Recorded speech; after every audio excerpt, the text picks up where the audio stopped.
그 뺨은 아무런 예고도 없이 날아왔다.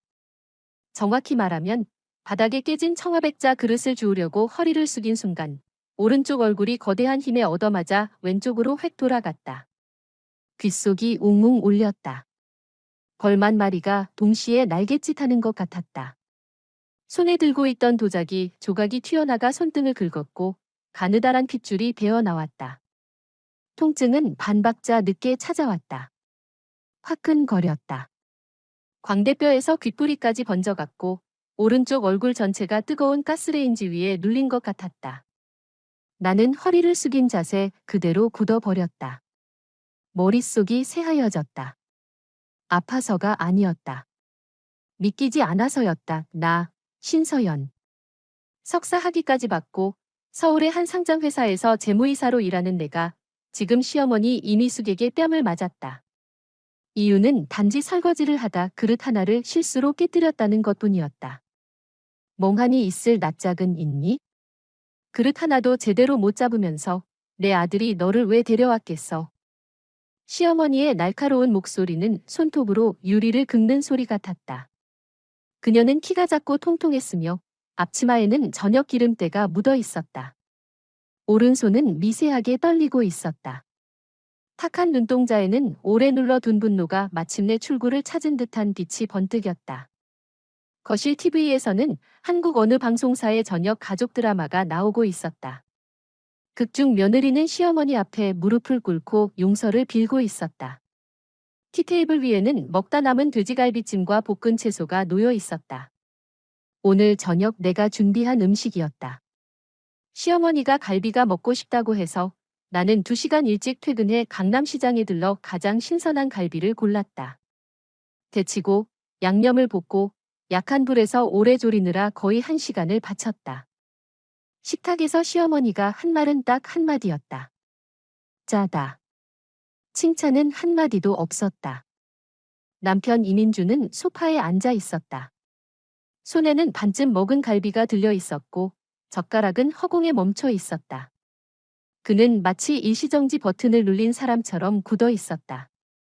1초, 2초, 3초.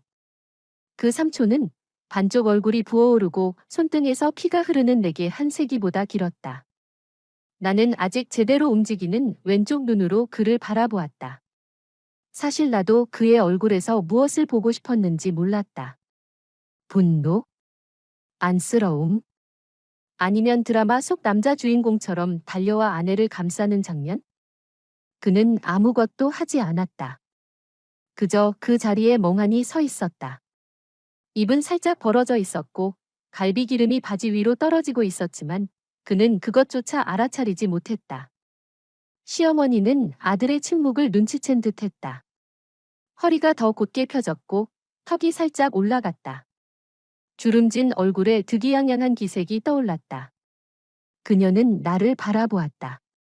마치 이렇게 말하는 것 같았다. 봐라, 내 아들은 내 편이야. 주방 수도꼭지에서 물방울이 떨어졌다. 텅 빈 울림이 났다. 나는 천천히 허리를 폈다.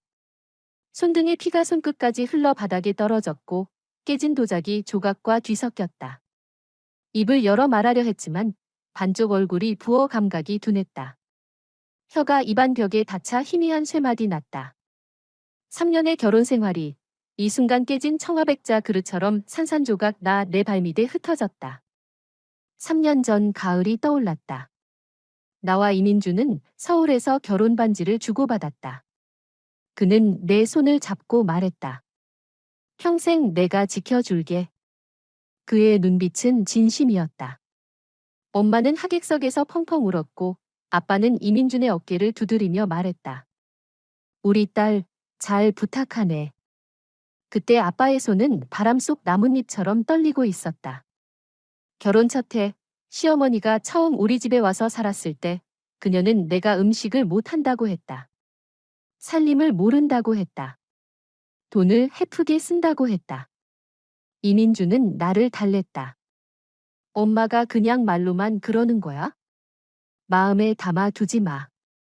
둘째 해 시어머니는 아이 문제에 간섭하기 시작했다. 며칠에 한 번씩 전화해 대란이를 걱정했다. 이민주는 말했다. 어른이시잖아. 내가 이해해줘. 지난달 시어머니는 너희를 돌봐주겠다며 우리 집으로 들어왔다. 내 화장품을 치우며 말했다. 결혼한 여자가 누구 보라고 얼굴에 뭘 바르니? 옷장을 뒤져내 옷이 너무 많다고 했다. 침실문에는 생활시간표를 붙여 밤 10시에 불을 끄라고 정했다. 이민주는 말했다. 그래도 내 엄마잖아. 그래. 그녀는 내 엄마지. 그럼 나는 뭐야? 나는 허리를 곧게 폈다. 울지도 소리치지도 않았다. 오른쪽 얼굴은 달걀 하나를 문 것처럼 부어 있었고 귀에서는 아직도 웅웅거리는 소리가 가시지 않았다. 나는 이민준을 바라보았다. 그의 눈동자가 드디어 움직이기 시작했다. 그 눈 안에서 무언가 깨어나고 있었다. 안쓰러움이 아니었다. 더 깊고 복잡한 무언가였다. 시어머니는 침묵이 이렇게 길어질 줄 몰랐던 듯 불안해졌다. 시선이 나와 이민준 사이를 오갔다. 입술이 몇 번 달싹였다. 상황을 수습하려는 듯했다. 민준아, 너도 뭐라고 말 좀 해봐. 엄마가 순간적으로 화가 나서. 말이 끝나기도 전에 이민준이 자리에서 일어났다. 손에 들고 있던 갈비가 바닥으로 떨어졌지만 그는 보지 않았다. 움직임은 느렸다. 모든 동작이 끝없이 확대되어 보였다. 무릎이 펴지고 허리가 곧아지고 어깨가 벌어졌다. 마치 눌려있던 나무가 마침내 스스로 부러지는 것 같았다. 그의 얼굴에는 아무 표정도 없었다. 하지만 눈시울은 붉었다. 나는 이민준을 8년 알고 지냈고 결혼한 지 3년이 되었지만 이런 표정은 처음 보았다. 그는 연애할 때부터 늘 안정적인 사람이었다. 친구들은 그를 맹물 같다고 했고 나는 오히려 그게 좋다고 했다. 목을 축여주고 사람을 다치게 하지 않으니까. 감정 기복이 크지 않고 갈등이 생기면 먼저 물러서는 사람. 나는 그것을 다정함이라고 생각했다. 이제야 알았다. 그것은 길들여진 본능적 타협이었다. 엄마. 그가 입을 열었다. 목소리는 쉬어 있었다. 오늘 엄마가 신서연을 때렸어. 시어머니의 얼굴빛이 변했다. 그녀는 무의식적으로 반걸음 물러서며 앞치마에 없는 얼룩을 문질렀다. 제가 그릇을 깼잖아. 그 그릇은 내가 대구에서 가져온 거야? 너도 그 그릇이? 엄마가 신서연을 때렸어. 이민준이 반복했다. 목소리는 더 낮아졌다. 땅속에서 울리는 둔탁한 천둥 같았다. 내 앞에서 내 아내를 때렸어. 그의 시선이 시어머니에게서 나에게로 옮겨왔다. 부어오른 오른쪽 얼굴, 피가 배어 나온 손등, 깨진 도자기 조각과 핏방울 사이에 서 있는 나를 바라보았다. 나는 망가진 도자기 인형 같았다. 그의 눈시울이 결국 물기를 버티지 못했다. 무언가가 눈가에서 굴러떨어졌다. 그가 울었다. 32살, 키 178cm, 회사에서는 결단력 있는 프로젝트 매니저인 남자가 자기 집 거실 형광등 아래에서 엉망이 된 바닥을 앞에 두고 소리 없이 눈물을 흘렸다. 그리고 그는 내가 평생 잊지 못할 말을 했다. 오늘 이사 나가자. 시어머니는 처음엔 멍해졌다. 그러다 꼬리를 밟힌 고양이처럼 발끈했다. 뭐라고? 오늘 이사 나가겠다고? 이민준의 목소리에 마침내 힘이 조금 돌아왔다. 그는 성큼성큼 내 곁으로 와 내 손을 잡고 상처를 확인했다. 그의 손은 떨리고 있었지만 움직임은 아주 조심스러웠다. 내 손을 살짝 뒤집어 손바닥까지 확인하고 손등만 긁힌 것을 보고서야 겨우 안도했다. 그는 고개를 돌려 식당 벽시계를 보았다. 밤 8시 17분이었다. 내가 짐 챙길게. 너는 손 씻어. 우리 오늘 밤 바로 나가? 민준아. 너 미쳤니? 여자 하나 때문에 내 엄마한테 이런 식으로 말해? 이미숙의 목소리가 갑자기 높아졌다. 날카로워 거의 찢어질 것 같았고 아파트 전체가 들을 정도였다. 내가 너를 30년 동안 키웠어. 똥오줌 받아가며 키운 아들이 엄마한테 이렇게 보답해? 이 여자가 들어온 지 3년이나 됐는데 애 하나 못 낳았어. 내가 몇 마디 한 게 뭐가 잘못이야? 그건 몇 마디가 아니야.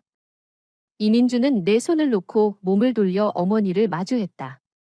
목소리는 크지 않았지만 한 글자 한 글자가 이를 악물고 짜낸 것 같았다. 엄마는 서연이를 3년 동안 괴롭혔어. 3년, 나는 매번 서연이한테 참으라고 했고, 엄마한테는 조금만 덜 말하라고 했고, 서연이한테 마음에 담아 두지 말라고 했어. 그런데 결과가 이거야? 말로 하던 걸 이제 손으로 해? 그가 말할 때 어금니가 갈리는 소리가 들렸다. 관자놀이의 핏줄이 꿈틀거렸다. 그의 가슴이 거칠게 오르내리는 게 보였다. 과부하가 걸린 기계처럼 언제 터져도 이상하지 않았다. 엄마, 서연이가 오늘 왜 이렇게 일찍 들어왔는지 알아? 아침에 엄마가 갈비 먹고 싶다고 해서 반차까지 내고 장 보러 간 거야. 이 갈비찜 서연이가 3번이나 연습했어. 앞에 2번은 엄마가 맛없다고 했잖아. 인터넷으로 레시피 4개나 찾아보고 오늘 만든 게 5번째야. 엄마는 접시에 절반 넘게 먹고도 딱 한마디 했지. 짜다고. 이민준의 목소리가 마침내 갈라졌다. 세게 맞은 북처럼 북면이 떨리고 소리가 울부짖었다. 서연이는 엄마 기분 맞추려고 자기 친엄마 생신 자리까지 배달 음식으로 바꿨어. 이 밥 차리러 제 시간에 돌아오려고. 그런데 엄마는 이렇게 갚아? 이미숙의 얼굴이 완전히 하얗게 질렸다. 입술이 떨렸다. 무슨 말이라도 하려는 듯했지만 한 글자도 나오지 않았다. 그녀의 시선은 아들과 며느리 사이를 오가다가 결국 내 붉게 부어오른 얼굴에 멈췄다. 마치 그제야 자신이 무슨 짓을 했는지 깨달은 사람 같았다. 하지만 이민주는 그녀에게 말할 기회를 주지 않았다. 그는 몸을 돌려 침실로 들어갔다. 옷장의 미닫이 문을 열고 옷걸이에 걸린 옷들을 한 움큼씩 뜯어내듯 내려 여행 가방에 마구 쑤셔 넣었다. 그의 동작은 거칠고 급했다. 마치 어떤 추격에서 도망치려는 사람 같았다. 그가 자주 입던 짙은 남색 패딩은 뒤집힌 채 들어갔고 소매가 밖으로 삐져나왔지만 그는 보지도 않고 그대로 캐리어 지퍼를 닫았다. 나는 거실에 서 있었다. 손등의 피는 이미 말랐고 상처 위에는 얇고 검붉은 딱지가 앉아 있었다. 무의식적으로 오른쪽 얼굴을 만져보았다. 심하게 부어 있었다. 손끝이 닿자 피부 아래가 뜨겁게 달아오른 것이 느껴졌다. 신서연, 내 짐 챙겨. 이민준이 침실에서 고개를 내밀고 나를 불렀다. 목소리는 이미 평정을 되찾고 있었다. 방금 무너졌던 남자라고는 믿기지 않을 만큼 차분했다. 중요한 서류, 귀금속, 노트북. 다른 건 나중에 와서 가져가면 돼. 이미숙이 갑자기 달려들었다. 그녀는 이민준의 팔을 움켜잡았다. 힘이 놀라울 정도로 셌다. 10손가락이 쇠집게처럼 아들의 팔을 조였고 손톱이 옷소매 안으로 파고들 듯했다. 민준아, 엄마 말 좀 들어봐. 엄마가 잘못했어. 손대면 안 됐어. 엄마가 순간적으로 정신이 나갔던 거야? 이민주는 고개를 숙여 어머니가 자신의 팔을 붙잡은 손을 바라보았다.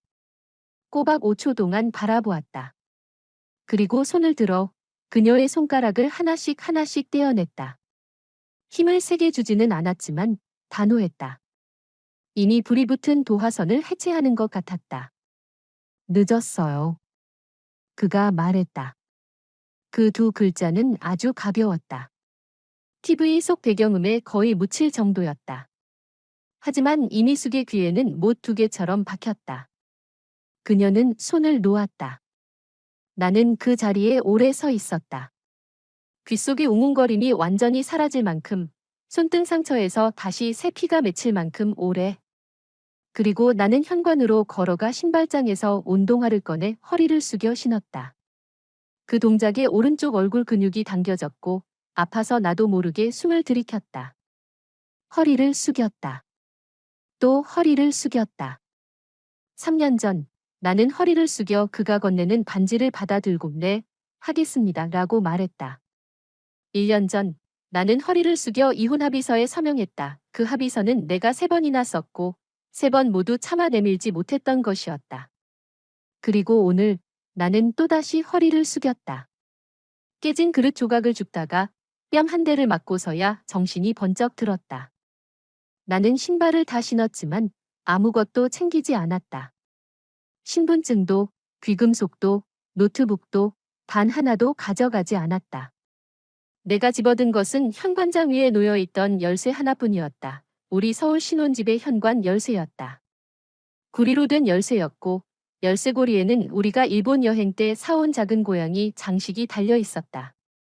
그 고양이의 웃는 얼굴은 이미 닳아서 거의 알아볼 수 없었다. 나 아무것도 필요 없어. 내가 말했다. 이민주는 캐리어를 끌고 침실에서 나오다가 그 말을 듣고 멈칫했다. 신서연. 난 이것만 가져갈게. 나는 그 열쇠를 들어 그의 앞에서 흔들어 보인 뒤 주머니에 넣었다. 내가 처음으로 진짜 내 것이라고 느꼈던 물건이니까. 나도 그 말이 정확히 무슨 뜻인지 설명할 수 없었다. 이민준도 묻지 않았다. 그는 그저 다가와 캐리어를 내 앞에 세워두고 쪼그려 앉아 내 손등의 상처를 자세히 살폈다.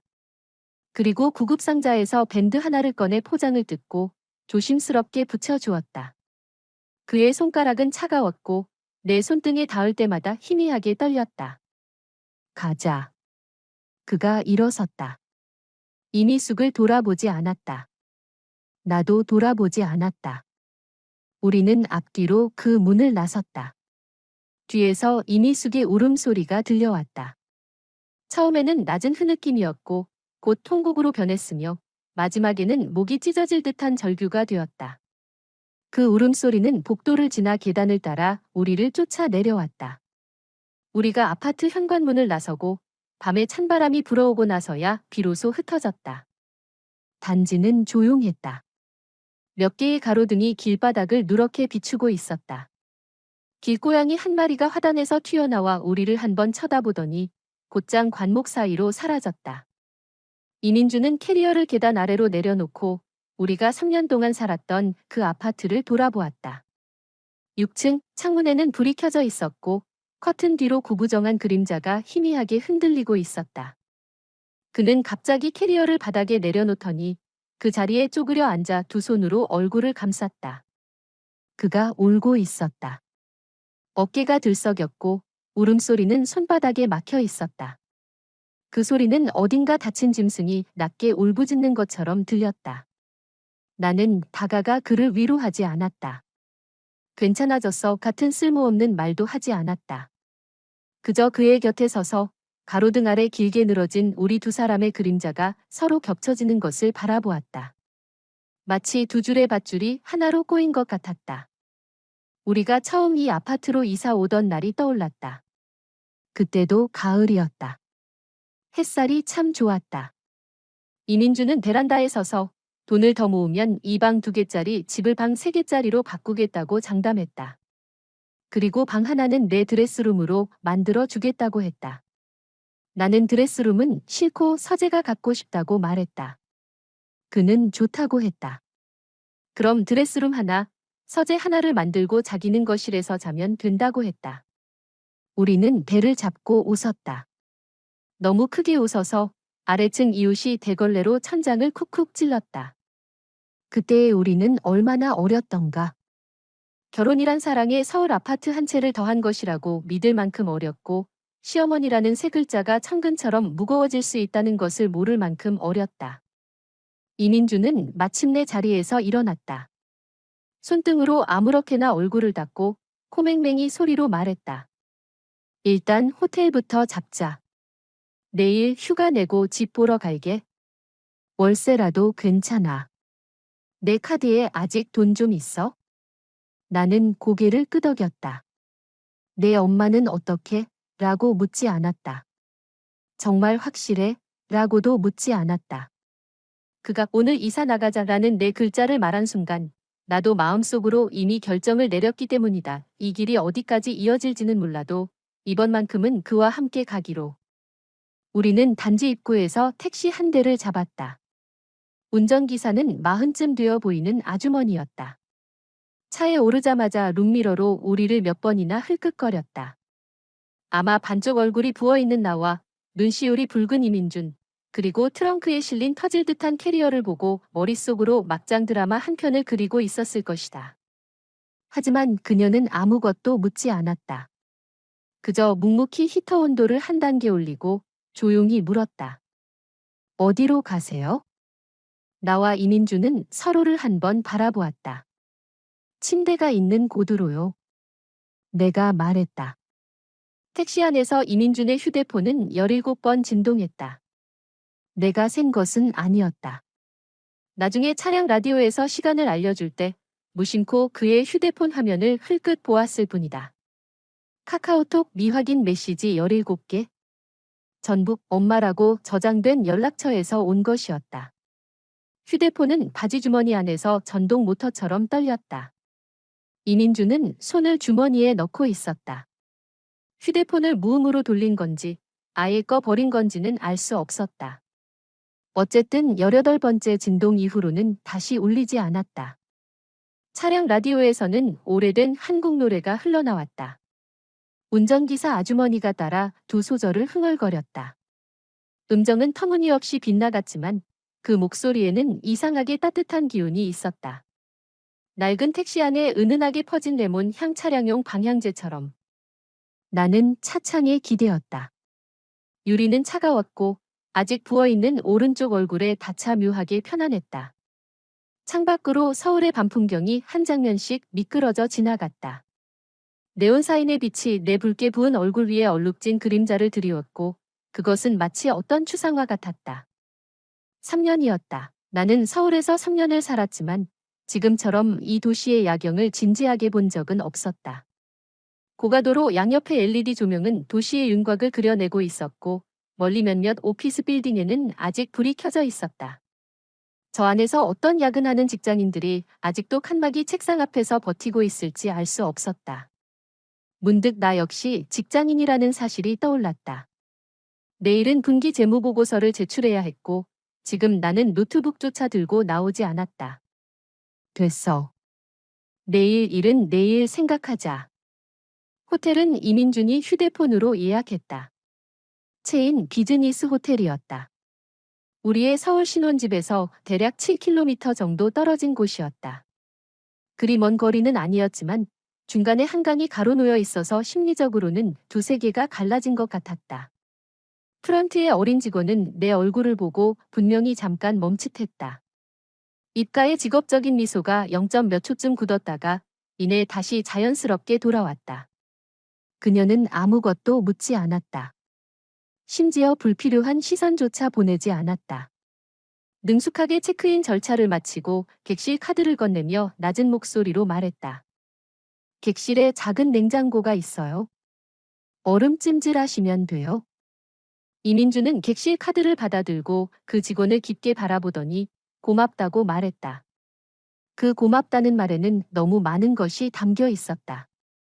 그 직원이 오히려 놀랐을 정도였다. 그녀는 황급히 손을 저으며 말했다. 아니에요. 아니에요. 객실은 12층에 있었다. 넓지는 않았지만 깨끗했다. 1.5m짜리 침대 하나, TV장 하나, 통유리창 하나. 창밖으로는 서울 한가운데를 가로지르는 한강이 보였다. 강물 위에는 양쪽 강변에 불빛이 비쳐 있었고 마치 잘게 부순 다이아몬드를 흩뿌린 검은 벨벳띠 같았다. 이민주는 캐리어를 눕히고 지퍼를 열어 물건을 꺼내기 시작했다. 그의 옷, 내 옷, 우리의 세면도구, 각종 충전기가 가득 든 파우치, 내 슬리퍼 한 켤레, 그가 아직 다 읽지 못한 100년의 고독 한 권, 그리고 우리 침대 머리맡에 놓여있던 사진 한 장 우리가 막 신혼집에 이사 오던 날 베란다에서 찍은 사진이었다. 사진 속 우리는 바보처럼 웃고 있었고 배경에는 아직 정리하지 못한 종이 상자들이 줄지어 있었다. 그는 그 사진을 TV장 위에 세워두었다. 두 걸음 물러서서 바라보더니 다시 앞으로 가서 조금 움직였다. 정중앙에 맞춰 놓고 나서야 만족한 듯 허리를 폈다. 얼음 좀 사올게. 그가 객실 카드를 집어들고 문 밖으로 나갔다. 방 안에는 나 혼자만 남았다. 나는 마침내 모든 가면을 내려놓았다. 화장실로 걸어가 불을 켰다. 그리고 처음으로 거울 속에 내 모습을 보았다. 오른쪽 얼굴은 광대뼈에서 턱선까지 붉게 부어올라 있었다. 손바닥 자국이라기보다는 무언가에 색이 긁힌 흔적 같았다. 입가에는 가는 상처가 있었고 조금 배어 나온 피는 이미 말라 있었다.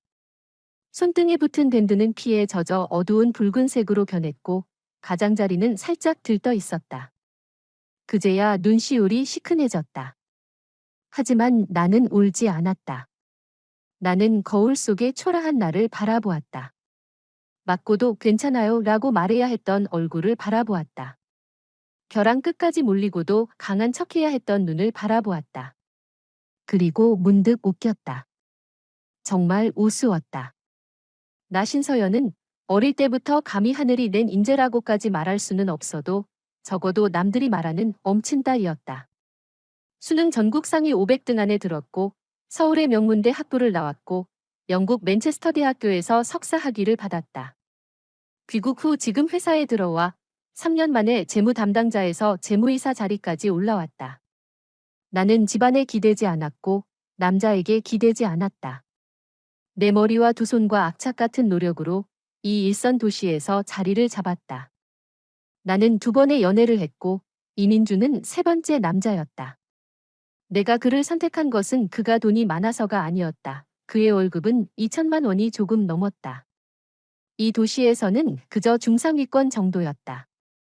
내가 그를 선택한 이유는 그가 선하고 온화하고 감정이 안정적이며 함께 살아갈 수 있는 사람이라고 믿었기 때문이었다. 하지만 그는 너무 온화해서 자기 어머니가 아내를 때리는 순간에도 3초 동안 침묵했다. 그 3초는 3자루의 칼 같았다. 한 자루씩 내 심장에 꽂혔다.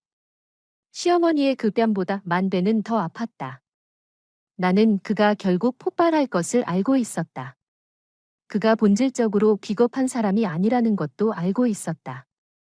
그는 회사에서 프로젝트를 이끌 때 고객사가 압박하고 팀 내부가 갈라지고 자원이 부족해도 항상 끝까지 버텼다. 그는 성질도 있고 선도 있고 원칙도 있었다. 하지만 어머니 앞에서는 그 모든 것이 무력해졌다. 어머니는 그의 유일한 약점이었기 때문이다. 이민준이 6살이 되던 해 그의 아버지는 밖에서 다른 여자를 만났다. 그의 어머니는 혼자 그를 키웠다. 방직 공장에서 3교대로 일했고 한 달 월급은 80만 원이었다. 교재비조차 제대로 마련하지 못했다. 나중에는 아버지가 양육비마저 주지 않았다. 어머니는 법원에 소송을 냈고 판결은 이겼지만 아버지 명의의 재산이 없어 강제집행은 제대로 이루어지지 않았다. 그의 어머니는 재혼하지 않았다. 혼자 그를 키워 대학까지 보냈다. 그 세월 동안 그가 겪은 고생을 그는 모두 마음속에 새겨두고 있었다. 그는 말한 적이 있었다. 이 세상에서 자신이 가장 빚진 사람은 어머니라고. 그의 가장 큰 소원은 어머니가 좋은 날을 살게 해드리는 것이라고. 그래서 그는 어머니를 서울로 우리의 집으로 모셔왔다. 그래서 그는 매번 중간에 서서 나에게는 참으라고 하고 어머니에게는 조금만 덜 말하라고 했다. 마치 곧 무너질 듯한 평균대처럼 아내와 어머니 사이에서 위태로운 균형을 힘겹게 유지하고 있었다. 오늘 그 평균대가 마침내 부러졌다. 그 뺨 한 대 때문이 아니었다. 그 뺨이 내려온 뒤 그는 깨달았기 때문이다. 자신의 첫 반응이 분노가 아니라 두려움이었다는 것을 만약 지금 터지지 않으면 어쩌면 영원히 나를 잃게 될지도 모른다는 두려움. 문 잠금 장치가 울렸다. 이민준이 비닐봉지를 들고 돌아왔다. 안에는 얼음 한 봉지와 새 수건 한 장이 들어 있었다. 그는 얼음을 수건 안에 붓고 잘 감싸 내게 건넸다. 대고 있어. 나는 그것을 받아 오른쪽 얼굴에 갖다 댔다. 차가워서 온몸이 움찔했다. 그는 내 앞에 쪼그려 앉아 고개를 들어 나를 바라보았다. 눈가도 붉고 코끝도 붉고 입가에는 마른 눈물 자국이 묻어 있었다. 마치 폭우를 흠뻑 맞은 유기견 같았다. 그는 손을 뻗어 내 손등의 밴드를 살짝 건드렸다. 입술이 조금 움직였다. 목구멍에 수천 마디가 걸려 있는 듯했다. 마침내 그가 세 글자를 말했다. 미안해. 나는 그를 바라보며 아무 말도 하지 않았다. 얼음의 냉기가 오른쪽 얼굴에서 퍼져나가고 다시 심장까지 스며드는 것 같았다. 내 마음이 어떤 감정인지 설명할 수 없었다. 분노도 아니고 슬픔도 아니고 감동도 아니었다. 모든 감정이 뒤섞인 혼돈이었다. 마치 휘저어진 물처럼 아무것도 보이지 않았고 아무것도 가라앉지 않았다. 이민준. 나는 마침내 입을 열었다. 얼굴이 부어 발음이 조금 흐렸다. 내 엄마는 어떡할 거야? 그가 침묵했다. 이번 침묵은 거실에서의 그 3초와 달랐다. 거실의 3초는 충격, 공백, 당황이었다. 지금의 10여 초는 진지하게 생각하고 저울질하고 결정을 내리는 시간이었다. 내가 방을 하나 얻어 드릴 거야? 그가 마침내 말했다. 우리와는 좀 떨어진 곳으로. 그래도 내가 돌볼 수 있는 거리 안에서. 생활비는 한 푼도 빠뜨리지 않을 거고 아들로서 해야 할 의무도 다 할 거야. 하지만 다시는 우리와 함께 살 수 없어. 영원히. 남들이 불효자라고 할까 봐 무섭지 않아? 효도가 아내가 맞는 걸 참는 건 아니잖아. 그의 말투는 프로젝트 보고서를 읽는 것처럼 차분했지만 눈 안에는 불이 있었다. 전에는 몰랐어. 효도라는 게 엄마를 기쁘게 해드리는 거고 뭐든 다 맞춰드리는 거라고 생각했어. 그런데 오늘 알았어. 내가 물러설수록 엄마는 자신이 옳다고 더 믿게 된다는 걸. 오늘은 내가 그릇 하나를 깼다고 뺨을 때렸지만 내일은 내가 아무것도 하지 않아도 이유를 만들어 때릴 수 있어. 나는 그날을 기다리고 싶지 않아. 신서연. 그가 다치지 않은 내 손을 잡았다. 그의 손바닥은 뜨거웠고 손끝은 차가웠다. 꼭 그 사람 같았다. 겉은 온화하지만 안은 뜨거운 사람. 다시는 내가 억울한 일 겪게 하지 않을게. 예전엔 내가 부족했어. 내가 널 지키지 못했어. 하지만 오늘부터 이 집은 내가 책임질 거야. 나는 그의 눈을 바라보았다. 그 안에는 진심과 죄책감, 그리고 거의 집착에 가까운 결심이 있었다. 나는 그를 믿었다. 하지만 운명은 믿지 않았다. 나는 이런 이야기를 너무 많이 보아왔다. 남편이 한순간 충동적으로 아내를 데리고 나갔다가 며칠 뒤 어머니의 눈물과 친척들의 설득에 끌려 다시 돌아가는 이야기. 그리고 모든 것이 원점으로 되돌아가는 이야기. 나는 이민준이 그런 사람은 아니라는 걸 알았다. 하지만 동시에 어머니라는 존재가 어린 시절부터 아버지의 사랑을 제대로 받지 못한 남자에게 무엇을 의미하는지도 너무 잘 알았다. 그것은 뼛속 깊이 박힌 죄책감이었다. 오늘 이사 나가자 라는 한마디로 지울 수 있는 것이 아니었다. 좋아. 나는 얼음 주머니를 반대쪽 볼로 옮기며 말했다. 내일 우리 집 보러 가자. 그런데 조건이 하나 있어. 무슨 조건? 내 엄마가 따로 나가서 살게 된 뒤에도 내가 매주 한 번씩 찾아가는 건 막지 않을게. 하지만 우리 집에는 못 와, 단 한 번도. 그걸 못 지키면? 나는 잠시 멈췄다가 아직 자유롭게 움직일 수 있는 반쪽 얼굴로 웃었다. 오늘 밤 호텔 잡을 필요 없어. 그냥 나를 서초가 정법원으로 데려다줘. 내일 아침 문 열자마자 협의 이혼 이사 확인 신청하러 갈 테니까. 이민주는 나를 바라보았다. 아주 오래. 그리고 그는 웃었다. 웃다가 눈물까지 흘렸다. 신서연, 너 오늘 밤 얼마나 멋있었는지 알아? 그가 말했다. 얼굴 반쪽은 돼지머리처럼 부었고 깨진 그릇 조각 사이에 서서 피가 바닥에 뚝뚝 떨어지는데도 눈물 한 방울 안 흘렸어. 그때 생각했어. 이 여자를 내가 잃으면 내 인생은 끝이라고. 나는 얼음주머니를 얼굴에서 떼고 그에게 가까이 다가갔다. 이제야 알았어? 우리는 호텔의 불편한 침대에 나란히 누웠다. 커튼은 치지 않았다. 창밖에 한강 불빛이 반짝이고 있었고 마치 흐르는 유화 같았다.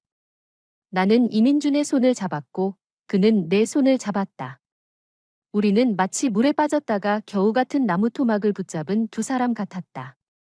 휴대폰이 다시 진동했다. 이번에는 내 휴대폰이었다. 엄마였다. 전화를 받자 내가 말하기도 전에 엄마의 목소리가 기관총처럼 쏟아졌다. 서연아, 내 시어머니가 방금 전화해서 내가 민준이를 데리고 가출했다고 하더라. 숨도 못 쉴 정도로 울면서 내가 자기 아들한테 엄마를 버리라고 부추겼다는데? 도대체. 엄마. 내가 말을 끊었다. 응, 나 맞았어. 전화기 넘어가 3초 동안 조용해졌다. 곧이어 쨍그랑쨍그랑하는 소리가 들렸다. 무언가가 넘어지는 소리 같았다. 다시 들려온 엄마의 목소리는 완전히 달라져 있었다. 내가 어릴 때부터 딱 2번 들어본 목소리였다. 한 번은 내가 뜨거운 물에 데어 입원했을 때, 또 한 번은 수능 전 열이 40도까지 올랐을 때. 그 목소리의 이름은 한 어머니의 가장 원초적이고 거의 본능적인 분노였다. 누가 때렸어? 누가 널 때렸어? 내 시어머니? 그 늙은 것이 널 때렸다고? 거기 어디야? 지금 어디 있는지 말해. 내가 당장 택시 타고 갈 거야. 도대체 누가 감히 내 딸을 때려? 그 여자가 뭔데? 그 그릇이 금으로 만든 거야? 깨졌다고 사람을 때려? 내가 오늘 그 여자 얼굴을 뒤통수까지 돌아가게 만들지 않으면 내 성을 가라. 엄마. 나는 다시 엄마의 말을 끊었다. 이번에는 목소리에 살짝 웃음이 섞였다. 나 괜찮아. 민준이가 나 데리고 나왔어. 민준이? 이민준? 옆에 있어? 응. 바꿔. 나는 휴대폰을 이민준에게 건넸다. 그는 깊게 숨을 들이마셨다. 마치 대의를 위해 형장으로 향하는 열사처럼 휴대폰을 귀에 댔다. 어머님. 엄마가 무슨 말을 했는지는 잘 들리지 않았다. 하지만 이민준의 표정은 몇 초 사이에 최소 5가지 색으로 변했다. 창백했다가, 새빨개졌다가, 푸르게 질렸다가, 다시 창백해졌다.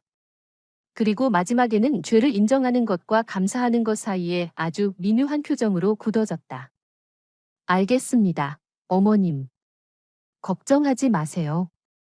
그는 그 2마디를 하고 휴대폰을 내게 돌려주었다. 엄마가 뭐래? 내가 물었다. 이민주는 천장을 바라보며 겨우 살아 돌아온 사람 같은 말투로 말했다.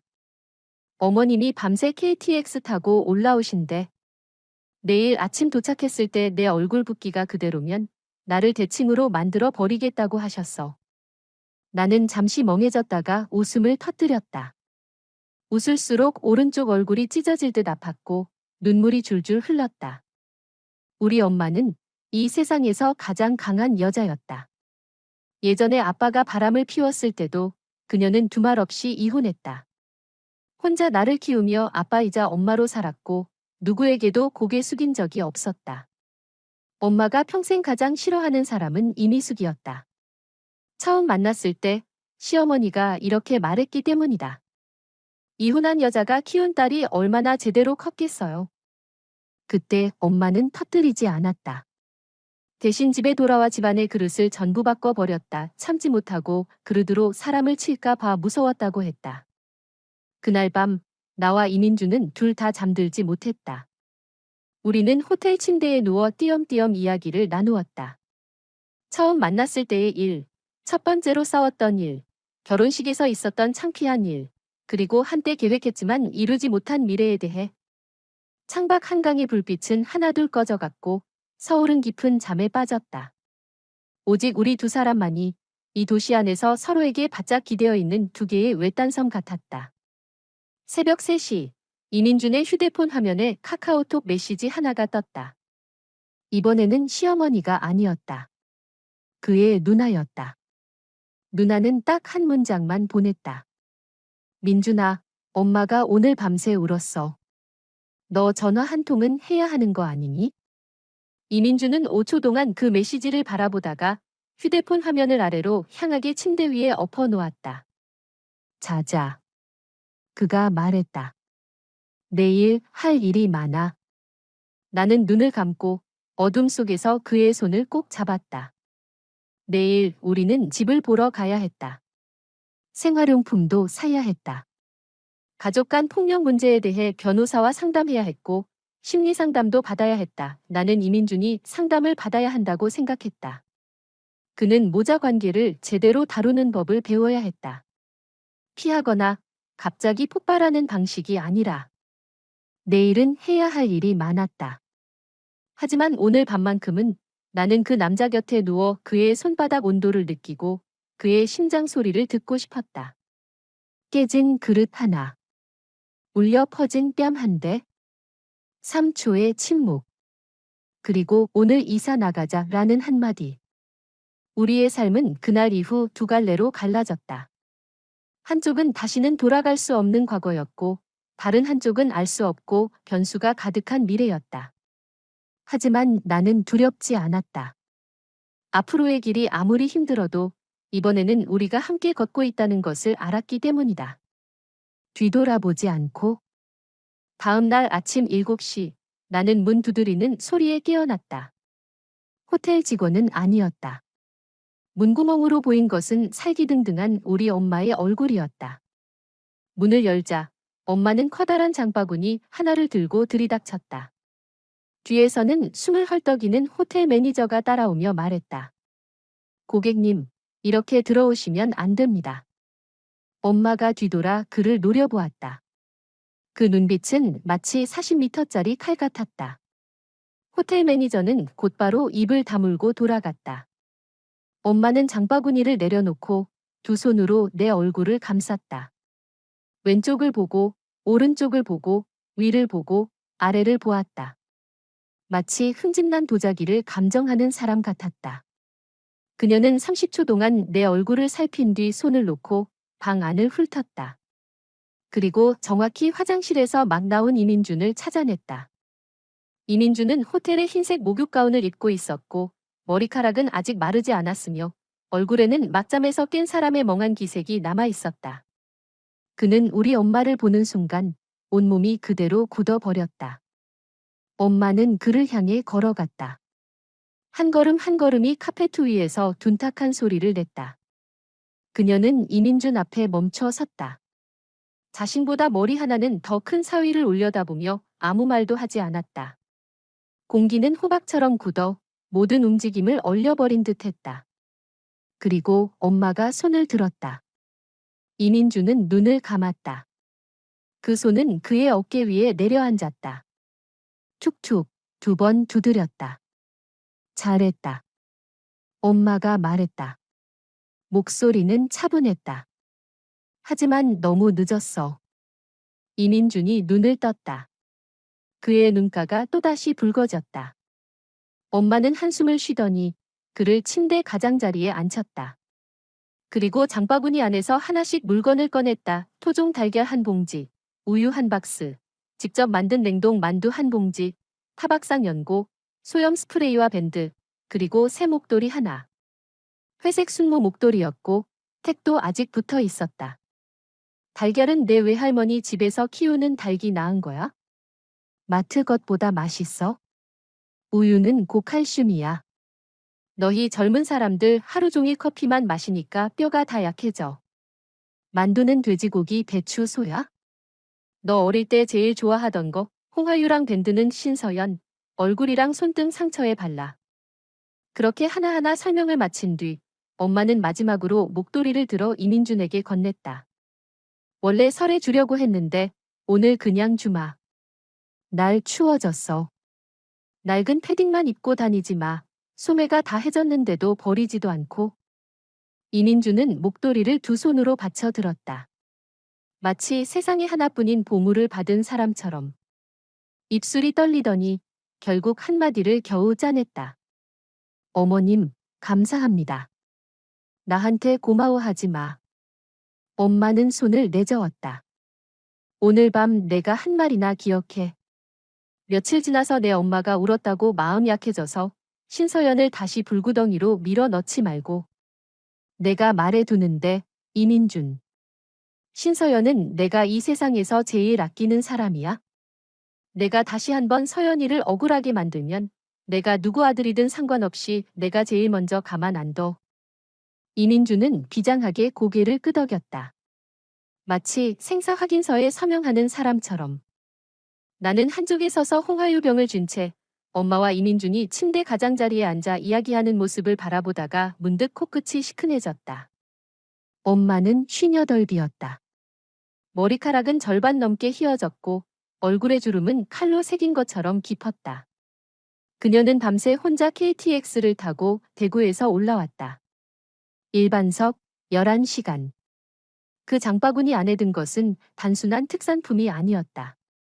한 어머니가 가진 전부에 묵직하고 대가 없는 사랑이었다. 나는 다가가 뒤에서 엄마를 끌어안았다. 엄마의 등은 몹시 말라 있었고 견갑골이 내 턱에 닿았다.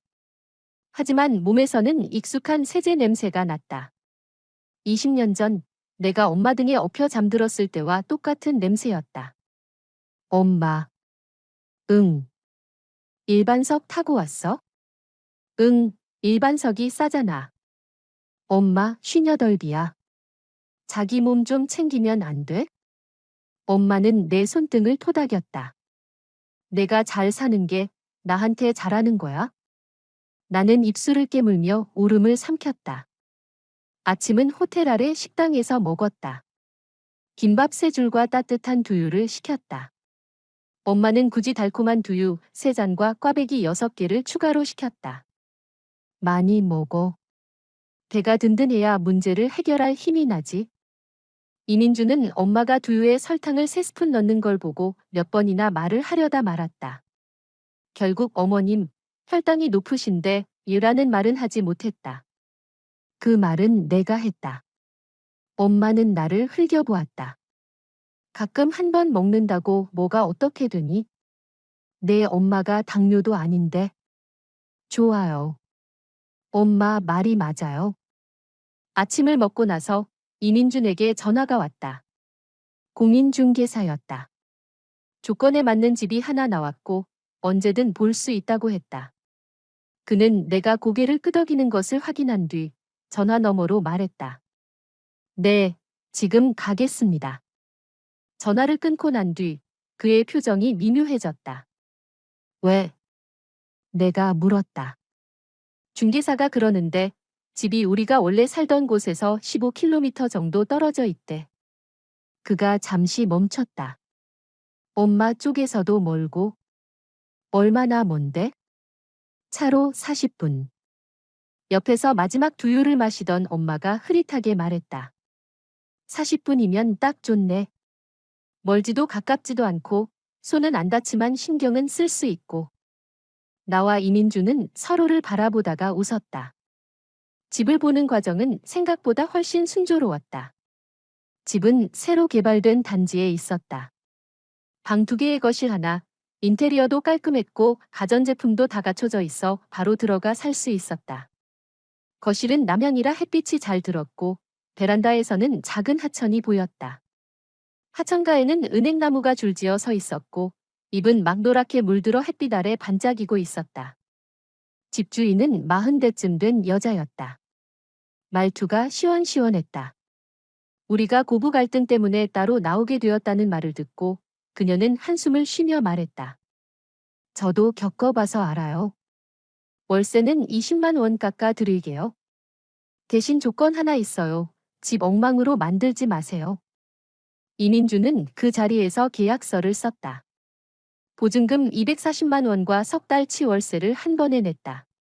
카드를 긁을 때 손은 떨리지 않았지만 그의 저축은 거의 바닥났다. 나는 아무 말도 하지 않았다. 대신 마음속으로 조용히 적어두었다. 이번 달 월급이 들어오면 그 돈의 절반을 그의 계좌로 보내야지. 이제 우리는 두 사람이었다. 그렇다고 한 사람에게만 짐을 지게 할 수는 없었다. 계약을 마친 뒤 이민주는 급히 처리해야 할 일이 있다고 했다. 그의 어머니 쪽이었다. 누나는 계속 전화를 걸고 있었다. 어머니가 어젯밤부터 지금까지 물 한 모금도 마시지 않았고 누구의 말도 듣지 않으며 아들이 돌아오기만 기다리고 있다는 것이었다. 나 잠깐 다녀올게. 이민준이 말했다. 말투에는 어젯밤의 결연함은 없었다. 대신 무겁고 피할 수 없는 일을 마주해야 하는 사람의 체념이 있었다. 가서 확실히 말하고 올게. 너는 호텔에서 기다려. 금방 올게. 아니, 내가 말했다. 나도 같이 갈게. 신서연. 다시는 맞지 않을 거야? 나는 차분하게 말했다. 하지만 내가 그녀를 마주할 용기조차 없다면 그 뺨 한 대가 정말로 나를 무너뜨린 게 돼. 나는 무너지고 싶지 않아. 이민주는 나를 오래 바라보더니 결국 고개를 끄덕였다. 엄마도 원래 같이 가겠다고 했지만 나는 죽어라 말렸다. 엄마까지 가면 상황은 말을 분명히 하는 것이 아니라 완전히 폭발하는 쪽으로 갈 게 뻔했다. 돌아가는 길, 차 안은 영안실처럼 조용했다. 이민주는 두 손으로 핸들을 붙잡고 있었다. 손마디가 하얗게 질려 있었고 눈은 앞길만 똑바로 바라보고 있었다. 마치 먼 관역을 조준하는 사람 같았다. 나는 조수석에 앉아 있었다. 손등의 상처가 은근히 욱신거렸다. 그게 실제 통증인지 심리적인 것인지는 알 수 없었다. 차가 아파트 아래에 멈췄지만 이민주는 곧장 내리지 않았다. 그는 시동을 끄고 운전석에 오래 앉아 있었다. 너무 오래 앉아 있어서 나는 그가 잠든 줄 알았다. 신서연. 그가 갑자기 입을 열었다. 응. 엄마가 또 심한 말을 하면 참지 마. 하고 싶은 말 다 해. 하고 싶은 대로 해. 내가 있어. 나는 그를 바라보았다. 그의 눈 안에는 내가 한 번도 본 적 없는 거의 야성에 가까운 결심이 있었다. 알았어. 우리가 엘리베이터를 타고 올라갈 때 안에는 우리 둘뿐이었다. 층수 숫자가 하나씩 올라갈 때마다 내 심장도 한 박자씩 빨라졌다. 3층, 5층, 7층, 9층. 엘리베이터 문이 열렸다. 복도는 아주 조용했다. 다만 우리 집 쪽에서 희미한 흐느낌이 들려오고 있었다. 이민주는 열쇠를 꺼내 자물쇠에 꽂고 두 번 돌렸다. 딸깍. 문이 열렸다. 문 안쪽의 광경은 내가 상상했던 것보다 10배는 더 처참했다. 이미숙은 소파에 앉아 있었다. 구깃구깃한 잠옷 차림이었고 머리는 닭집처럼 엉켜 있었다. 눈은 내 얼굴보다 더 심하게 부어 있었다. 티테이블 위에는 어젯밤 먹다 남은 갈비찜이 놓여 있었다. 한 입도 건드리지 않은 채 완전히 식어 있었다. 바닥에는 휴지 몇 장이 흩어져 있었고 전부 젖은 눈물 자국투성이었다. 시누이 이지영은 시어머니 옆에 앉아 한 손을 그녀의 어깨에 얹고 있었다. 우리가 들어오자 그녀는 먼저 안도한 듯한 표정을 지었다. 곧이어 복잡한 연민과 원망이 뒤섞인 얼굴로 변했다. 민준아, 이제야 왔구나. 이지영이 자리에서 일어났다. 엄마가 어젯밤 한숨도 못 잤어. 밤새 울고 밥도 안 먹고 물도 안 마셨어. 내가 이렇게. 누나. 이민준이 말을 끊었다. 일단 앉아. 이지영은 순간 멈칫했다. 아마 동생이 이런 말투로 말하는 것을 처음 들은 듯했다. 그녀는 천천히 다시 앉았고 시선은 나와 이민준 사이를 오갔다. 이민준은 시어머니 앞으로 걸어가 그녀 앞에 섰다. 위에서 내려다보듯 어머니를 바라보았다. 시어머니가 고개를 들었다. 아들의 얼굴을 보자마자 눈물이 다시 쏟아졌다. 그녀는 손을 뻗어 그의 옷자락을 잡으려 했다. 민준아, 엄마가 잘못했어. 엄마가 정말 잘못했어? 이민주는 피하지 않았다. 하지만 그녀가 닿게 두지도 않았다. 그는 손을 주머니에 넣은 채 거의 냉혹할 만큼 차분한 목소리로 말했다. 엄마, 몇 가지 말하러 왔어. 그냥 듣기만 해. 말하지 않아도 돼. 시어머니는 입을 열었다가 다시 닫았다. 첫째, 신서연 얼굴의 상처는 내가 병원에 데려가 확인했어. 연조직 타박상이고 큰 문제는 없다고 했어. 하지만 법적으로 문제 삼을 권리는 남겨둘 거야. 사람을 때리는 건 불법이야. 엄마가 누구의 엄마든 상관없어. 이지영이 숨을 들이켰다. 둘째, 나와 신서연은 이미 집을 구했어. 오늘부터 이사할 거야. 앞으로 우리는 그쪽에서 살 거고 여기로 돌아와 살 일은 없어. 엄마는 따로 집을 구해드릴 거야. 우리와는 거리를 둘 거지만 매달 월세, 생활비, 병원비는 한 푼도 빠뜨리지 않을게. 시어머니의 얼굴은 점점 창백해졌다. 입술이 심하게 떨렸다. 셋째. 이민준의 목소리에 아주 작은 흔들림이 섞였다. 잔잔한 호수에 돌 하나가 떨어진 것 같았다. 앞으로 신서연은 엄마를 보러 오지 않을 거야? 엄마가 자격이 없어서가 아니라 엄마가 그녀를 존중한 적이 없기 때문이야. 존중은 서로 주고받는 거야. 엄마가 주지 않은 걸 남에게 요구할 수는 없어. 민준아.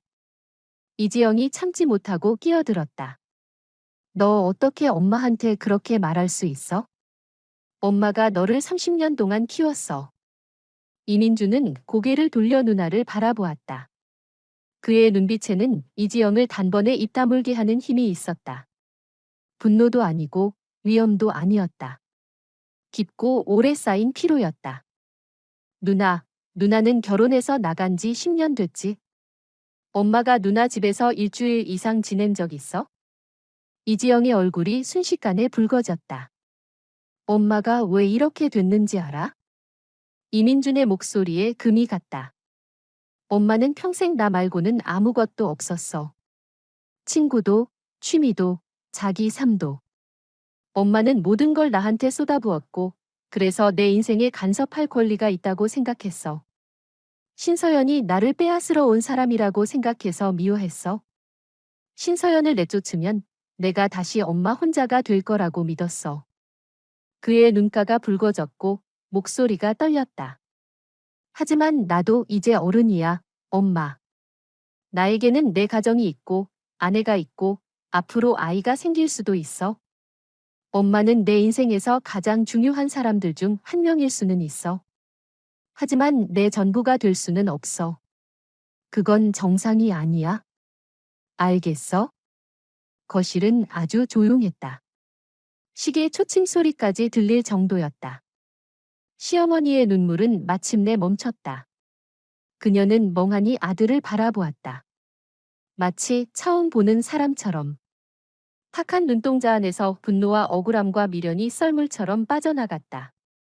그리고 그 아래 바짝 마르고 갈라진 강바닥이 드러났다. 외로움이라는 이름의 강바닥이었다. 민준아. 시어머니가 입을 열었다. 목소리는 쉬어 있었다. 너 엄마를 버리는 거니? 이민주는 쪼그려 앉아 어머니와 눈높이를 맞췄다. 그리고 한 글자 한 글자 또렷하게 말했다. 엄마, 나는 영원히 엄마 아들이야. 하지만 엄마는 내 엄마지, 신서연의 주인이 아니야. 서연이가 나와 결혼한 건 하녀가 되려고 한 것도 아니고 화풀이 대상이 되려고 한 것도 아니야. 내가 언제 하녀처럼 부렸니?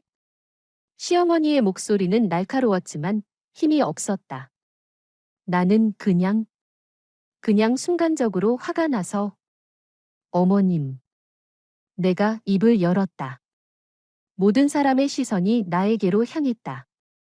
나는 문가에 서 있었다. 등은 곧게 펴고 있었다. 오른쪽 얼굴의 붓기는 아직 가라앉지 않았고 손등에는 밴드가 붙어 있었다. 하지만 나는 더 이상 허리를 숙이지 않았다. 이번에는 다시는 허리를 숙이지 않을 것이다. 어머님이 민준이를 사랑하는 마음은 이해해요. 혼자 키우면서 고생도 많이 하셨고 억울한 일도 많이 겪으셨겠죠. 어머님은 자신이 민준이를 가장 사랑한다고 생각하니까 그가 어떤 여자를 아내로 맞이하고 어떤 인생을 살아야 하는지 결정할 권리가 있다고 생각하셨을 거예요. 나는 시어머니의 눈을 바라보았다. 목소리는 재무보고를 할 때처럼 차분했다. 하지만 틀리셨어요. 사랑은 소유도, 통제도 아니에요. 너를 위해서라는 말로 그를 똑같이 사랑하는 다른 사람을 상처 주는 것도 아니고요. 저도 이민준을 사랑해요. 어머님보다 적게 사랑하지 않아요. 다른 점이 있다면 저는 그에게 어머님을 버리라고 요구한 적이 없고 어머님은 그에게 저를 버리라고 요구하고 있다는 거예요. 시어머니의 입술이 떨렸지만 아무 말도 하지 않았다. 저를 싫어하셔도 돼요. 좋아하실 의무는 없으니까요. 하지만 저를 때릴 수는 없어요. 그 뺨 한 대 저는 돌려주지 않을 거예요. 겁나서가 아니라 어머님이 제 남편의 어머니이기 때문이에요. 하지만 세상에 맞아도 되는 사람 같은 건 없어요. 단 한 번도요. 내 손바닥은 땀으로 젖어 있었다. 이 말들이 시어머니에게 어떤 영향을 줄지는 알 수 없었다. 그녀가 문득 깨닫게 될지 아니면 나를 더 미워하게 될지. 하지만 그 순간 나는 갑자기 상관없어졌다. 내가 말한 이유는 그녀를 설득하기 위해서가 아니었다. 나 자신에게 말해주기 위해서였다. 신서연, 너는 잘못하지 않았다. 너는 다른 사람의 악의에 대한 대가를 치를 필요가 없다. 거실에는 오랫동안 침묵이 흘렀다. 마지막으로 입을 연 사람은 뜻밖에도 이지연이었다. 신서연, 미안해. 나는 그녀를 바라보았다. 그녀의 눈가에는 눈물이 고여 있었다. 예전에는 내가 예민하다고만 생각했어. 우리 엄마가 말이 좀 심해도 내가 참고 넘기면 되는 줄 알았어. 오늘에야 알았어. 엄마가 너희 집에서 너한테 이렇게까지 했다는 걸 미안해. 우리 가족이 너한테 잘못했어? 나는 괜찮다고 말했다. 가벼운 한마디였다. 하지만 마음속으로는 알고 있었다. 괜찮지 않았다. 아주 괜찮지 않았다. 다만 지금은 그 일을 따질 때가 아닐 뿐이었다. 이민주는 자리에서 일어나 침실로 들어가 짐을 챙기기 시작했다. 이번에는 어젯밤처럼 허둥대지 않았다. 아주 차분하고 질서 있게 움직였다. 옷을 종류별로 접고 중요한 서류는 파일 봉투에 넣었다. 시어머니가 신경 쓸 만한 물건들 베개, 이불, 찻잔 세트는 그대로 두었다. 이건 엄마가 쓰세요. 이민준이 시어머니에게 말했다. 우리가 가져가도 쓸 일 없어요. 시어머니는 그 물건들을 바라보다가 다시 눈물을 흘렸다. 하지만 더 이상 아무 말도 하지 않았다. 나는 그 문을 나서기 전 3년 동안 살았던 이 집을 한번 돌아보았다. 우리가 함께 고른 거실의 조명, 우리가 함께 조립한 식탁, 베란다에서 내가 3년 동안 키운 스킨답서스 화분. 그것들은 모두 조용히 제자리에 있었다. 한때 완전했지만 이제는 깨져버린 꿈처럼. 나는 문을 닫았다. 이번에는 뒤돌아보지 않았다. 아래로 내려가는 엘리베이터 안에서 이민주는 한 손으로 캐리어를 끌고 다른 한 손으로 내 손을 잡고 있었다. 그의 손바닥은 땀으로 젖어 있었지만 아주 단단히 잡고 있었다. 마치 손을 놓으면 내가 사라지기라도 할 것처럼. 신서연. 그가 말했다. 응. 고마워. 뭐가 고마워? 오늘 엄마한테 해준 말들. 그리고 나를 포기하지 않아 줘서. 엘리베이터가 1층에 도착했다. 문이 열리고 바깥에 햇빛이 밀려 들어왔다. 눈부실 만큼 밝았다. 나는 그의 손을 더 꽉 잡았다. 이민준, 결혼은 한 사람의 독백도 아니고 두 사람의 대결도 아니야. 우리가 함께 써 내려가는 책이야. 예전 장들이 잘못 쓰였다면 그건 넘기면 돼. 오늘부터 새 장을 쓰면 돼. 무슨 내용을 쓸까? 나는 웃었다. 오른쪽 얼굴의 통증 때문에 그 웃음은 조금 일그러져 보였지만 그것은 지난 3년 동안 내가 지은 웃음 중 가장 진짜에 가까운 웃음이었다. 오늘 이사 나가자의 후속편. 제목은 내일은 더 나아질 거야. 그도 웃었다. 눈물과 웃음이 뒤섞여 보기 흉했지만 나는 그 모습이 미치도록 좋았다. 우리는 아파트 현관문을 나섰다. 햇살은 아낌없이 우리 위로 쏟아졌고 가을바람에는 은행잎 향이 섞여 있었다. 한숨처럼 부드러운 바람이었다. 캐리어 바퀴는 시멘트 바닥 위에서 드르륵 드르륵 소리를 냈다. 가사 없는 노래처럼 우리가 지나온 길을 노래하고 앞으로 걸어갈 먼 곳을 노래하는 듯했다. 택시 트렁크가 열리고 캐리어가 실리고 차 문이 닫혔다. 모든 것이 앞으로 나아가고 있었다. 앞으로 나아가면 됐다. 이사 후 첫 일주일 동안 우리는 막 졸업한 대학생 둘처럼 살았다. 전셋집의 가구는 갖춰져 있었지만 생활의 기척은 부족했다. 옷장에는 옷이 절반만 걸려 있었고 냉장고에는 우유와 달걀뿐이었다. 찬장에는 그릇이 4개뿐이었다. 우리가 새로 산 흰 도자기 그릇이었다. 아무 무늬도 없고 값도 싸지만 깨끗했다. 첫날 밤 우리는 거실 바닥에 앉아 배달 음식을 먹었다. 이민주는 이것도 일종의 서울 자취체험이라고 했다. 나는 내가 낭만적이라고 생각하면 2입 더 먹고 다 먹고 나서 쓰레기 버리는 것도 잊지 말라고 했다. 그는 다 먹었고 쓰레기도 버렸다. 게다가 바닥까지 닦고 설거지도 했다. 나는 소파에 기대어 그가 설거지하는 뒷모습을 바라보았다. 문득 이 남자가 달라진 것 같기도 하고 원래 이렇게 살아야 했던 사람 같기도 했다. 이사 후 셋째 날, 이민주는 반차를 내고 이미숙이 지낼 집을 구하러 갔다. 그는 우리 집에서 차로 40분 넘게 걸리는 오래된 아파트 단지에 원룸 하나를 구했다. 독립된 주방과 화장실이 있었고 단지 입구에는 전통시장과 버스 정류장이 있어 생활은 꽤 편리했다. 그는 집을 깨끗이 정리하고 새 침구를 사고 무선 인터넷도 설치했다. 그리고 티테이블 위에는 스킨답서스 화분 하나를 놓았다. 그가 말했다.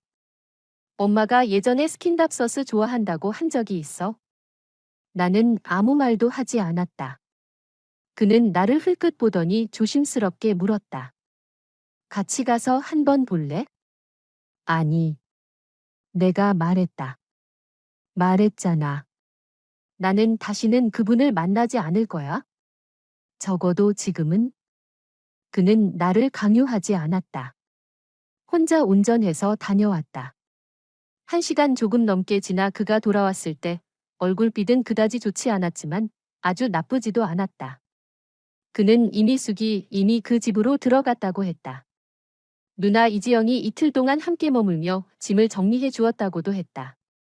이미숙은 그가 떠날 때 이런 말을 했다고 했다. 신서연에게 전해줘. 내가 일부러 그런 건 아니었다고. 당신은 뭐라고 했어? 내가 물었다. 일부러였든 아니었든 이제는 중요하지 않다고 했어. 중요한 건 다시는 다음이 없어야 한다는 거라고. 나는 이민준을 바라보았다. 문득 그가 자란 것 같았다. 나이로 자랐다는 뜻이 아니었다. 한 남자가 진짜로 자기 가정에 책임을 지기 시작할 때의 성장. 그는 마침내 어머니와 아내 사이에 선을 긋는 법을 배웠다. 그것은 둘 중 하나를 고르는 선택지가 아니었다. 모두의 위치와 경계를 분명히 하는 기하 문제였다. 이사 후 닷새째 되는 날, 엄마는 돌아갔다. 떠나기 전 그녀는 전셋집 문 앞에서 내 손을 잡고 오래 서 있었다. 마지막으로 한 말은 딱 한마디였다. 신서연, 내가 행복하게 살면 엄마는 안심이야. 엄마는 KTX를 타고 돌아갔다. 이번에는 일반석이 아니었다. 내가 몰래 2등석 표를 사두었다. 엄마는 그 사실을 알고 나를 한바탕 혼냈지만 나는 그녀의 목소리에서 기쁨을 들었다. 이사 후 엿새째 되는 날, 이민준의 회사에서 그에게 새 프로젝트를 맡겼다. 출장이 잦은 일이었다. 그는 가고 싶지 않다고 했다. 내가 혼자 집에 있는 게 익숙하지 않을까 봐 걱정된다고 했다. 나는 가라고 했다. 혼자 있으면 오히려 조용하고 좋다고. 그는 나를 한번 바라보다가 무언가 말하려는 듯했지만 결국 발령서에 서명했다. 나는 그가 내가 외로울까 봐 걱정한다는 걸 알았다. 하지만 그는 몰랐다. 사실 나는 이 고독을 꽤 즐기고 있었다. 내가 요리할 때 주방 문 앞에 서서 소금이 많다. 기름이 적다. 채소가 너무 굵게 썰렸다. 고 지적하는 사람이 없었다. 내가 없을 때 내 옷장을 뒤져 자기 기준으로 내 옷을 다시 접어 놓는 사람도 없었다. 한밤중에 방문을 열고 들어와 아직도 안 자니? 라고 묻고 다음 날 아침 가족 단체방에 요즘 젊은 사람들은 정말 몸 아끼는 줄 모른다고 보내는 사람도 없었다. 이 고독은 내가 3년의 인내와 3초의 침묵으로 얻어낸 사치였다. 이사 후 열흘째 되는 날 나는 처음으로 그 전셋집에서 울었다. 슬퍼서가 아니었다.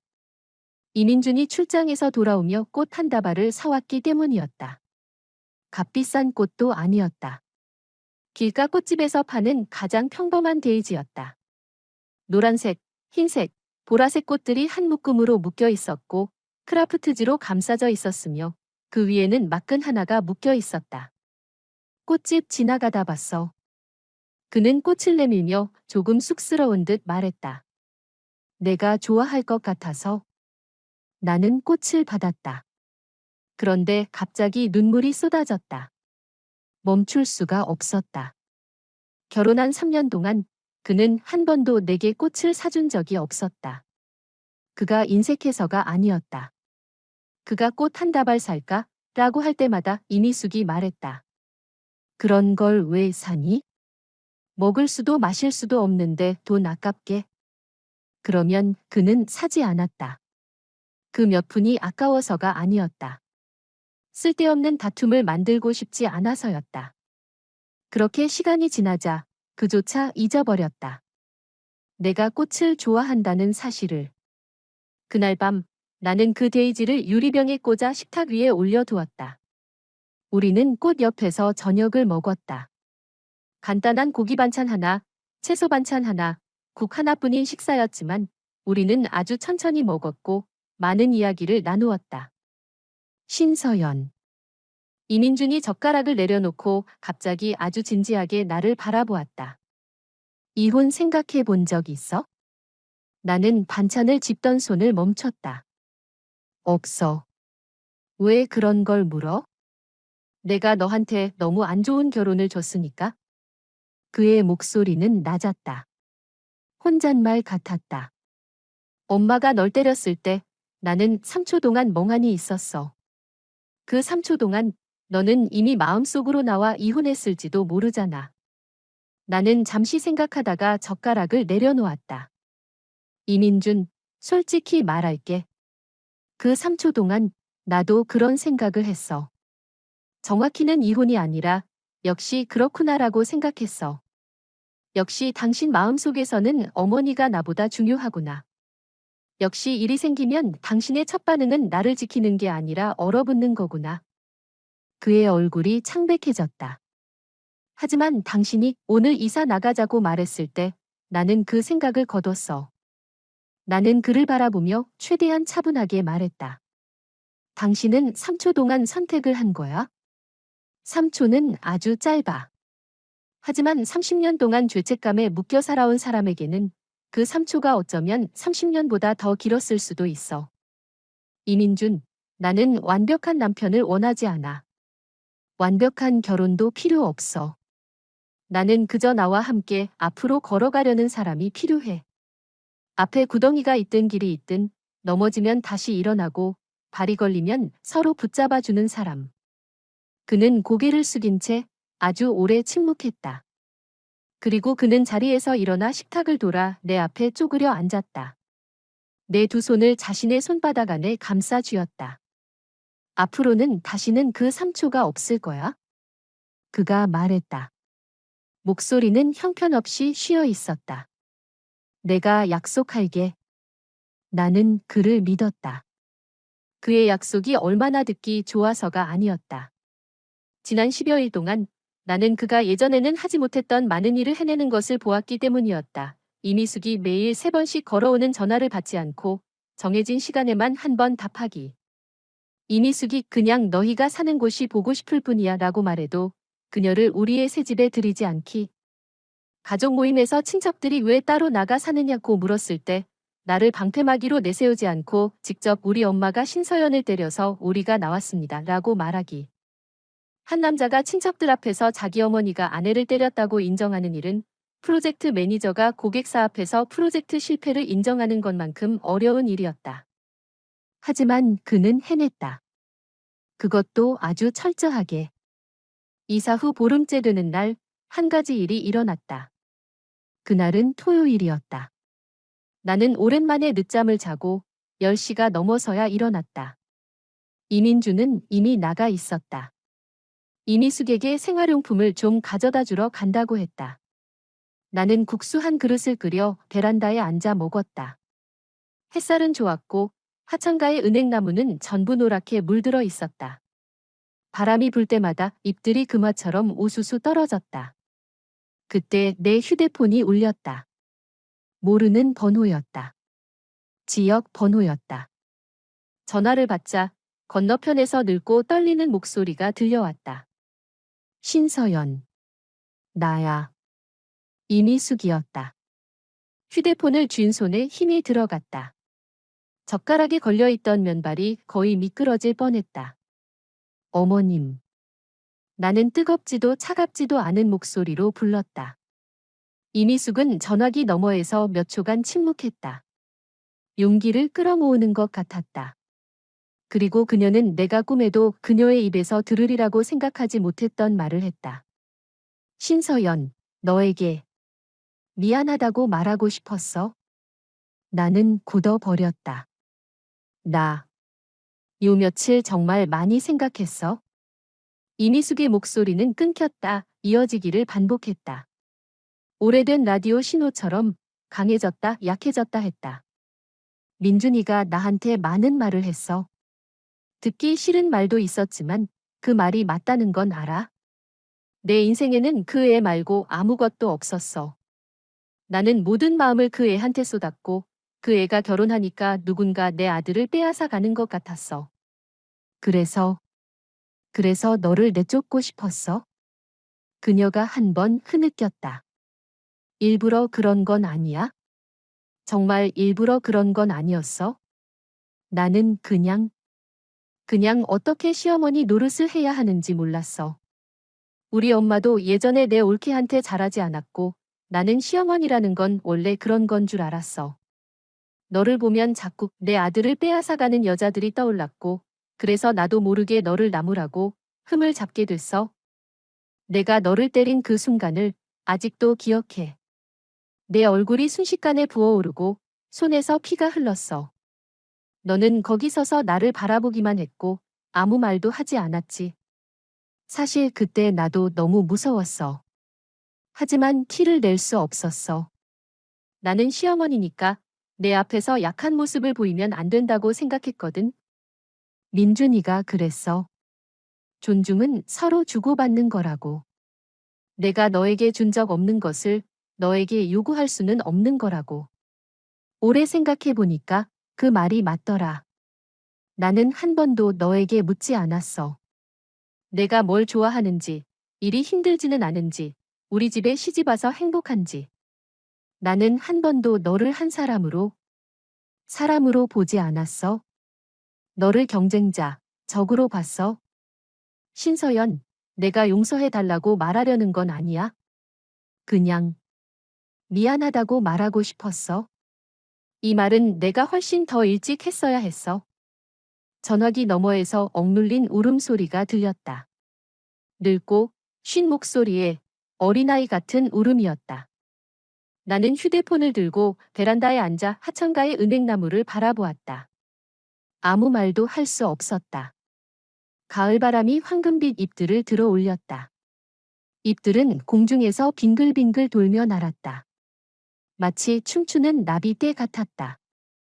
햇빛은 그 잎들 사이를 지나 강물 위에 얼룩진 빛과 그림자를 드리웠고 아름다워서 한 폭의 그림 같았다. 어머님. 나는 마침내 입을 열었다.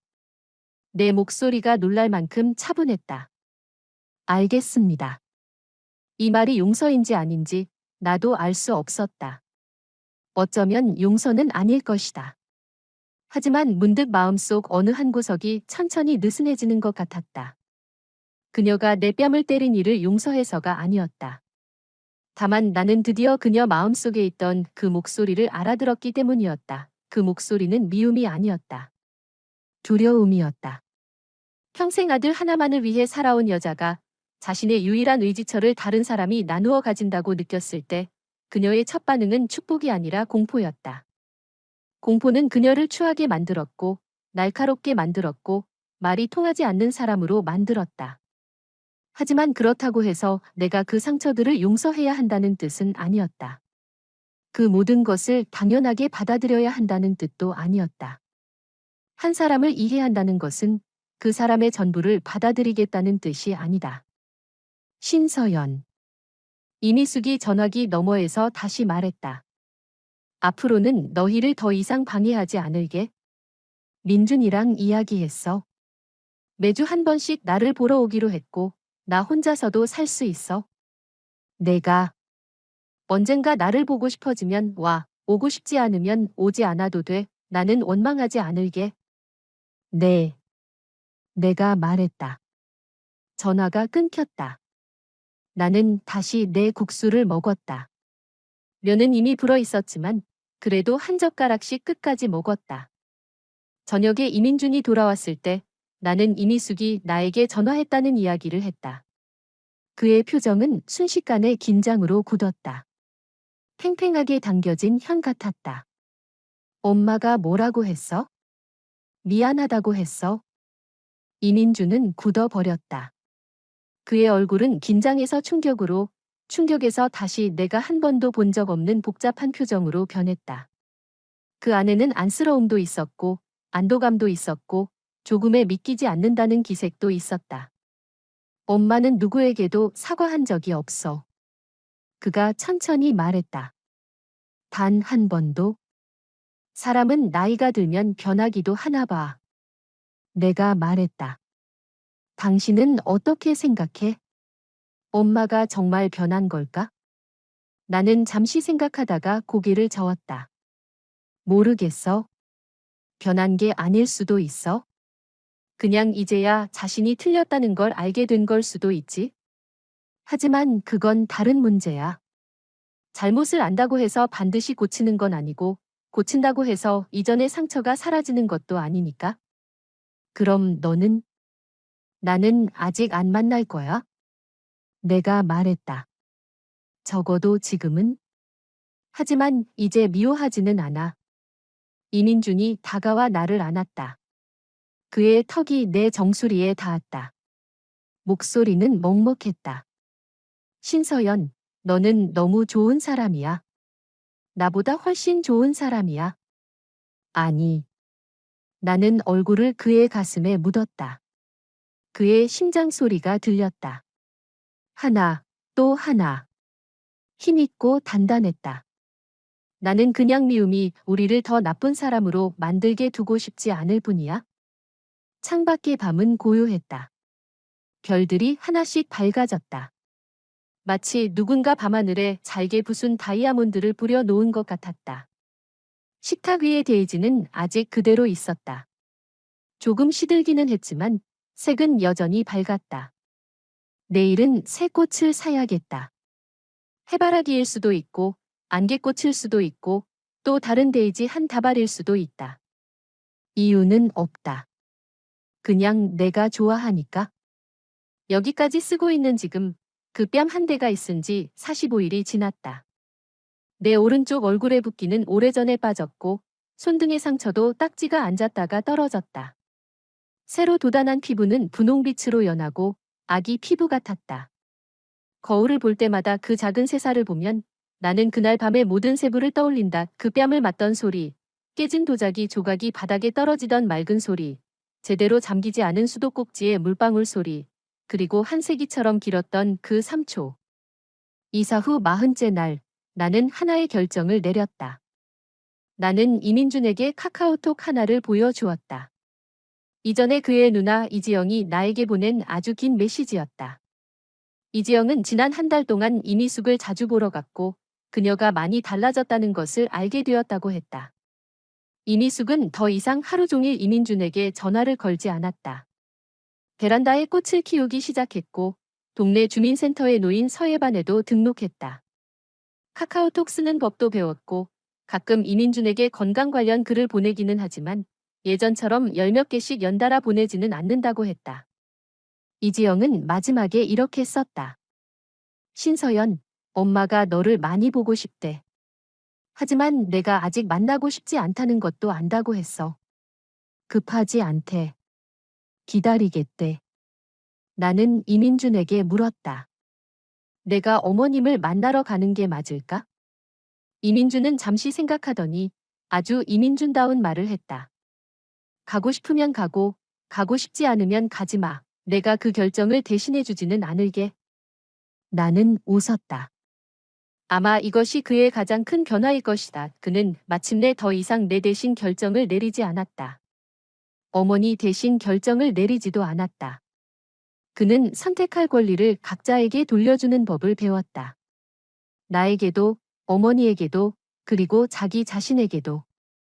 결국 나는 갔다. 용서해서도 아니고 완전히 내려놓아서도 아니었다. 거창하고 감동적인 이유 때문도 아니었다. 그저 한때 나를 두렵게 했던 사람이 지금은 어떤 모습이 되었는지 보고 싶었을 뿐이었다. 내가 찾아갔을 때 이미숙은 베란다 화분 앞에서 꽃에 물을 주고 있었다. 그녀는 많이 말라 있었다. 얼굴에 있던 그 오만하고 날카로운 주름들도 어쩐지 옅어진 듯했다. 전체적으로 훨씬 부드러워 보였다. 바람에 찌그러졌던 호수 표면이 마침내 다시 잔잔해진 것처럼. 그녀는 나를 본 순간 손에 들고 있던 물뿌리개를 바닥에 떨어뜨렸다. 물이 바닥에 쏟아졌다. 신서연. 그녀의 목소리가 떨렸다. 어머님. 나는 문가에 서서 안으로 들어가지 않았다. 잠깐 뵈러 왔어요. 그녀는 달려와 나를 끌어안지도 않았고 울며불며 용서를 빌지도 않았다. 그저 베란다에 서 있었다. 햇빛이 그녀의 희끗한 머리카락 위에 내려앉아 은빛으로 빛났다. 그녀는 나를 바라보았다. 탁한 눈동자 안에는 내가 한 번도 본 적 없는 조심스럽고 거의 비굴할 만큼 작은 기쁨이 들어 있었다. 너 밥은 먹었니? 내가 죽을 끓였는데 한 그릇 먹을래? 나는 문가에 서서 그녀를 바라보았다. 아무 말도 하지 않았다. 햇빛은 베란다에서 밀려 들어와 그녀를 비추고 나를 비추었다. 그 순간 나는 문득 깨달았다. 화해란 꼭 포옹과 눈물일 필요는 없다는 것을. 때로는 두 사람이 각자의 자리에 선 채 더 이상 서로에게 돌을 던지지 않는 것만으로도 충분하다는 것을. 네. 내가 말했다. 설탕은 조금만 넣어주세요. 저는 너무 단 건 안 좋아해요. 그녀는 잠시 멍해졌다. 그리고 웃었다. 내가 처음으로 본 그녀가 나에게 지어준 미소였다. 그것은 시어머니가 며느리를 살피는 웃음도 아니었고 어른이 아랫사람에게 베푸는 듯한 웃음도 아니었다. 잘못을 저지른 사람이 자신이 상처 준 사람을 마주할 때 짓는 조심스럽고 살짝 떠보는 듯하고 어린아이 같은 웃음이었다. 그녀는 몸을 돌려 주방으로 가서 죽을 담았고 나는 소파에 앉았다. 티테이블 위에는 내가 이민준에게 가져다 달라고 했던 스킨답서스 화분이 놓여 있었다. 잎은 아주 푸르고 싱싱했으며 잘 자라고 있었다.